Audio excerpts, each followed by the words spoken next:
Assalamualaikum warahmatullahi wabarakatuh. Waalaikumsalam warahmatullahi wabarakatuh. Selamat pagi semuanya. Pagi. Sehat hari ini? Alhamdulillah. Alhamdulillah sehat.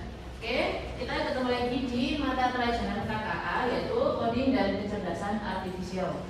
Kemudian sebelum memulai pembelajaran, kita lakukan beberapa hal dulu. Yang pertama adalah berdoa, kemudian yang kedua adalah absensi, dan yang ketiga adalah mereview kesepakatan kelas yang sudah pernah kita buat di awal pembelajaran. Ya, yang mau memimpin doa silakan angkat tangan. Ya, silakan. Sebelum mulai pelajaran, mari kita doa mulai.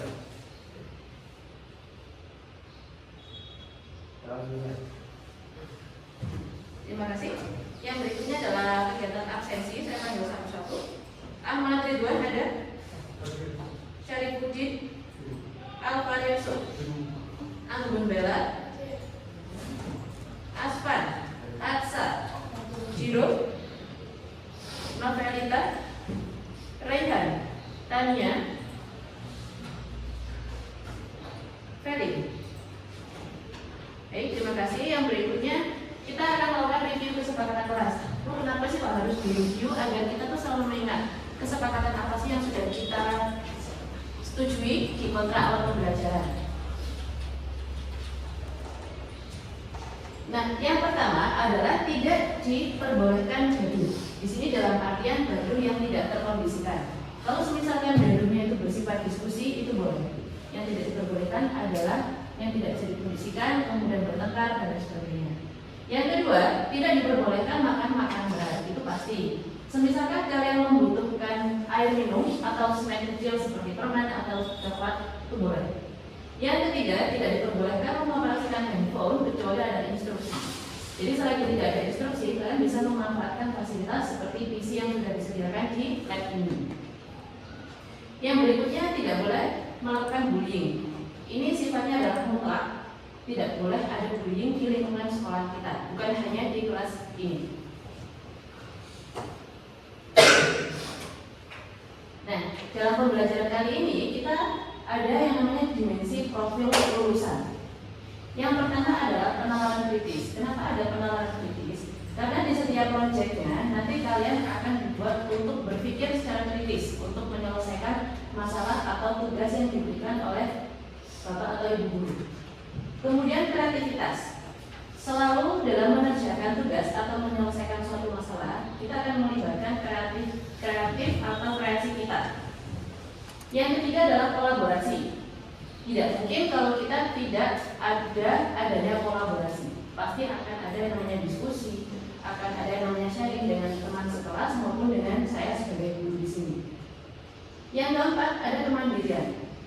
Jadi bukan berarti kolaborasi kemudian kalian full kerjanya secara kelompok dan tidak mandiri, itu tidak.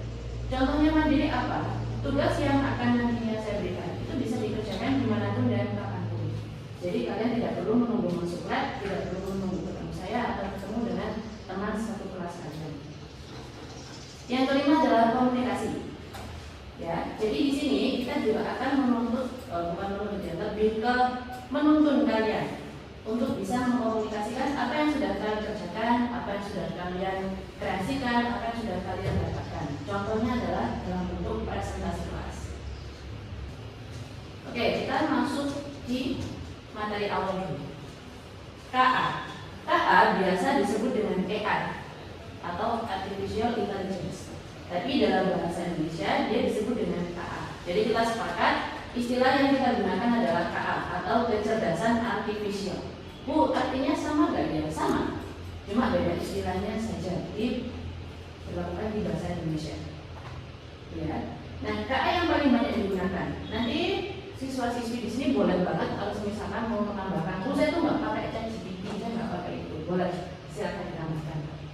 Tapi di sini saya mau masukkan ada 3 KA yang paling banyak digunakan saat ini. Contohnya adalah ChatGPT. Siapa sih yang nggak kenal ChatGPT? Di sini ada nggak yang belum pernah pakai ChatGPT sama sekali? Nggak ada? Biasanya ChatGPT kan gunakan untuk apa selain tugas?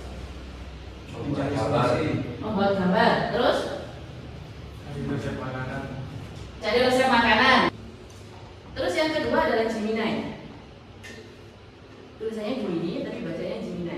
Ya, kita betulkan dari sekarang. Yang ketiga adalah Gipsy. Jadi ketiga ini, adakah yang mau menambahkan yang sering dipakai? Meta AI. Yang lain? Black box AI. Apa lagi? Copilot. Nah, jadi gambar di atas itu aplikasi apa? Google Maps. Ada yang sudah pernah pakai Google Maps atau kebalik pertanyaannya? Apakah di sini ada yang belum pernah pakai Google Maps? Saya tuh selalu tahu jalan, Bu, jadi saya nggak pernah butuh Google Maps. Saya tuh nggak percaya sama Google Maps karena dia sering nyasar. Mungkin ada cerita di sini yang pernah nyasar karena Google Maps? Ada. Pernah nyasar kemana, Alfonso? Lalu pas di kota, kita jalan satu arah, ini yang enak. Nah, dia nggak membaca itu jalan satu arah. Yang penting dia mencari rute terpendek, tercepat, biar usernya itu sampai di tempat tujuan paling cepat. Dibuat satu arah, entah nanti kamu dilewatkan sungai, makam, gunung, pokoknya bus aja cari yang paling cepat. Kenapa kok kira-kira bisa begitu? Adakah yang mau menjelaskan kira-kira algoritmanya Google Maps itu gimana kok dia kerjanya seperti itu? Padahal sekelas Google, dia punya namanya Google Satelit. Nggak mungkin dia nggak tahu ini lautan, daratan, apa, udara. Mungkin ada yang mau menyampaikan pendapatnya tentang algoritma Google Maps? Tidak ada? Kita bahas dulu kalau itu. Nah, jadi ini adalah algoritma dari Google Maps itu sendiri. Dia memakai 3 hal. Yang pertama adalah Dijkstra algorithm. Dia mencari jalur terpendek dari satu titik ke titik yang lain. Itulah kenapa ketika kita menggunakan Google Maps, kita itu selalu diminta untuk memasukkan titik awal. Benar nggak sih titik awalmu itu di lokasi sekarang? Atau kamu mau pindah? Misalkan saya di SMA Turen mau ke SMA Gulawan. Benar nggak kamu mau mulai dari SMA Turen? Apa nggak mulai dari Pasar Turen aja? Makanya dia selalu mengkonfirmasi. Algoritma yang kedua adalah ASTA. Lebih cepat dari Dijkstra karena dia menggunakan heuristik perkiraan jarak ke tujuan. Yang ketiga ada bidirectional search yang mencari dari 2 arah sekaligus dari awal dan dari tujuan. Jadi misalkan titik akhirnya dicari, kemudian dia akan mencari rute tercepat. Nah, itu penerapan algoritma melalui Google Maps, melalui aplikasi. Sedangkan dalam dunia nyata sebetulnya kita sudah setiap hari itu menerapkan yang namanya algoritma. Kita sering menyelesaikan masalah-masalah kita, ya kan? Entah itu masalah kecil sampai masalah yang lebih kompleks. Algoritma itu digunakan untuk melatih menyelesaikan suatu persoalan secara prosedural atau secara pura. Contoh saja, pagi ini hujan. Gimana caranya saya tetap bisa sekolah? Langkah pertama adalah siapkan mantel bagi yang sepeda motoran, siapkan payung bagi yang jalan kaki, siapkan sandal. Kemudian kalian berangkat ke sekolah. Itu sudah termasuk algoritma menyelesaikan satu masalah. Kemudian solusi sesuai dengan masalah yang sedang dihadapi. Contohnya itu tadi, kalau misalkan hujan, ya udah kita cari pelindung dari hujan tersebut. Bukan berarti hujan kemudian kalian nggak masuk dengan alasan hujan, saya nggak punya mantel. Itu bukan solusi.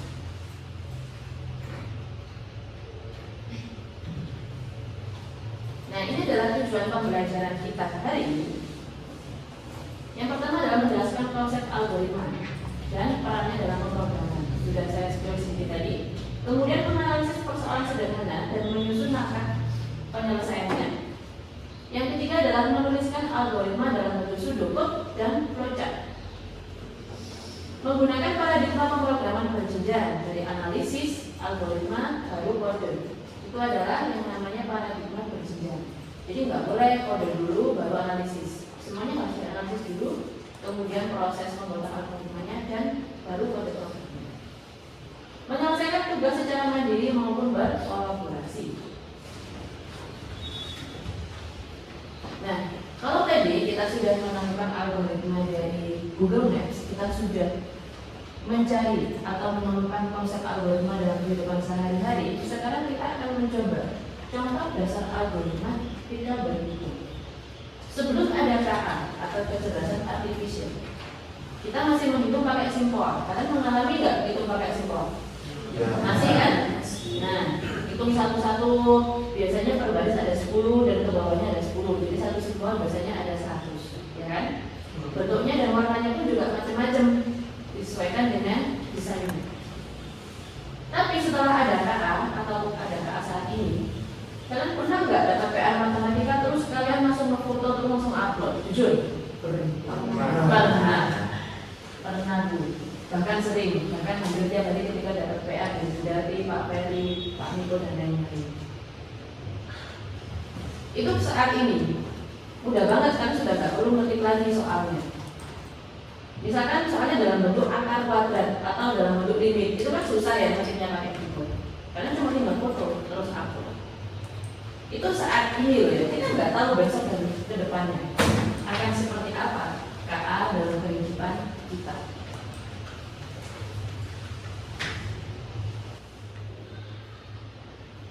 Algoritma itu apa sih? Urutan langkah, urutan langkah-langkah yang lebih sistematis gitu ya maksudnya. Kemudian yang kedua adalah logis dan sistematis atau berurutan. Yang ketiga digunakan untuk menyelesaikan suatu masalah.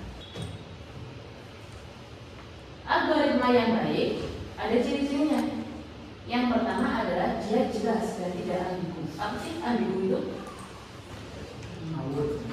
Ngawur, membingungkan. Ada lagi. Ambigu itu bisa memiliki makna ganda.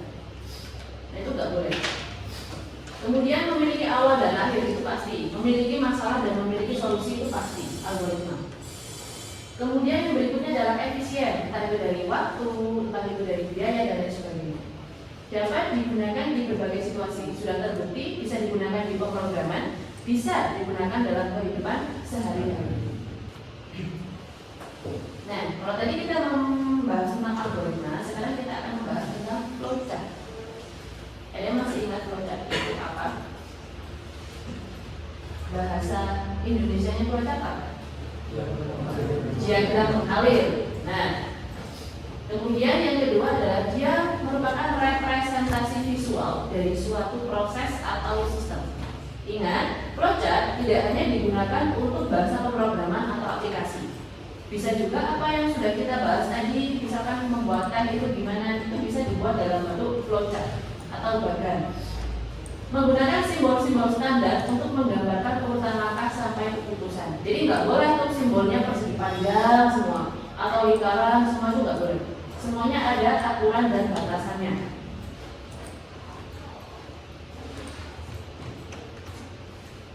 Nah, ini adalah contoh flowchart membuat mie instan. Jadi dimulai dari start, kemudian dia menyiapkan air dan lain sebagainya, sampai dia ketika kita menunggu itu ada flowchartnya. Tunggu air sampai mendidih. Itu ada di flowchart yang warna bagannya warna hijau. Tunggu sampai mendidih.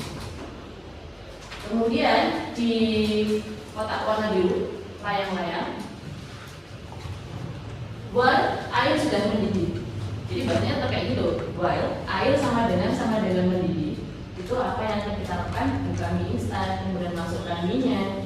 Jadi per step, nggak boleh tuh kalian langsung buka bumbunya, kemudian langsung ditaruh di mangkok, airnya masukkan dan sebagainya. Nggak boleh.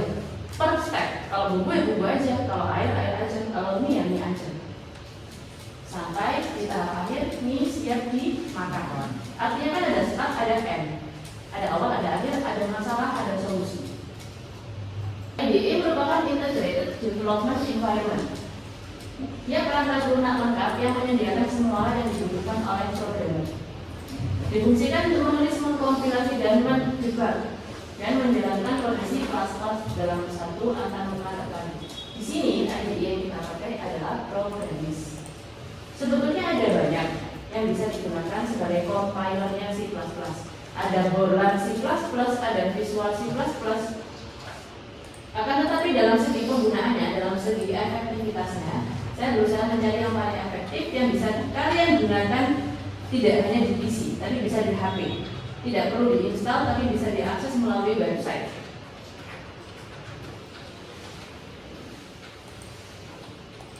Dari sini dulu, ada yang mau ditanyakan sebelum kita ke penugasan?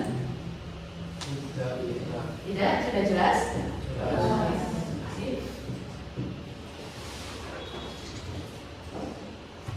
Nah, let's discuss. Di sini kita akan membentuk satu kelompok berisi 3 orang. Tugasnya adalah membuat satu kode program sederhana saja. Compile atau running melalui programis. Kemudian yang berikutnya adalah silakan membuat flowchart atau diagram alirnya dan mempresentasikan. Untuk presentasi, apabila nanti waktunya tidak cukup, maka akan saya pilih secara random. Untuk membentuk kelompok dan mempersingkat waktu, kita membuatnya dalam bentuk berhitung saja. Berhitung mulai dari kanan 1 sampai 7, silakan. 1, 2, 3, 4, 7, 6, 7, 2, 3, 4, 5, 6, 7, 1, 2, 3, 4, 6, 7. Sudah duduk bersama anggota kelompoknya semua? Sudah.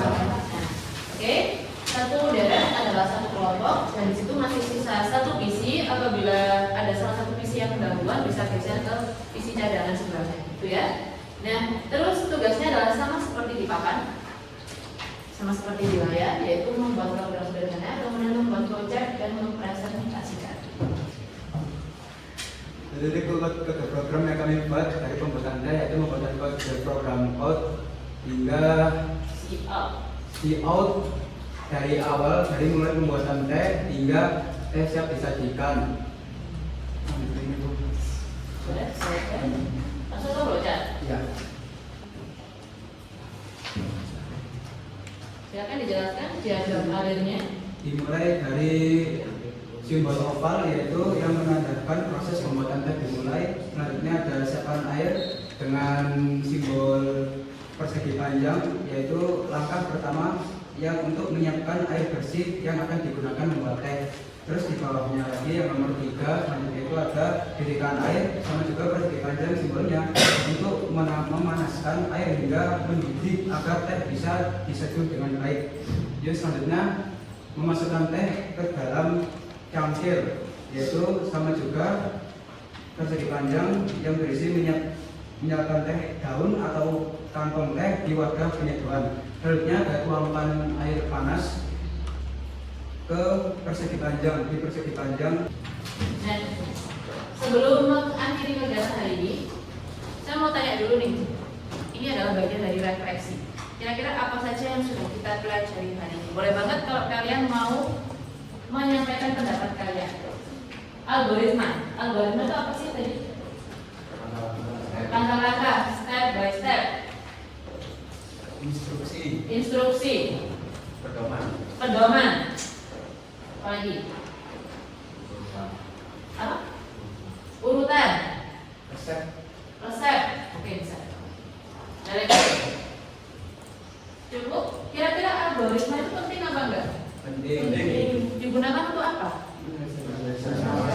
Menyelesaikan suatu masalah di dunia nyata, apa di bahasa pemrograman atau keduanya? Keduanya. Oke.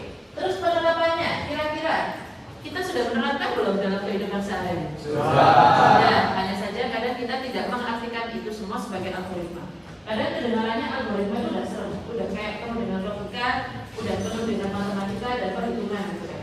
Pada kenyataannya itu bisa dideskripsikan secara kalimat. Kita akhiri dengan berdoa dulu. Silakan yang mau memimpin doa. Apakah mau jadi mana tadi? Silakan. Belum mengakhiri pelajaran, mari kita mulai.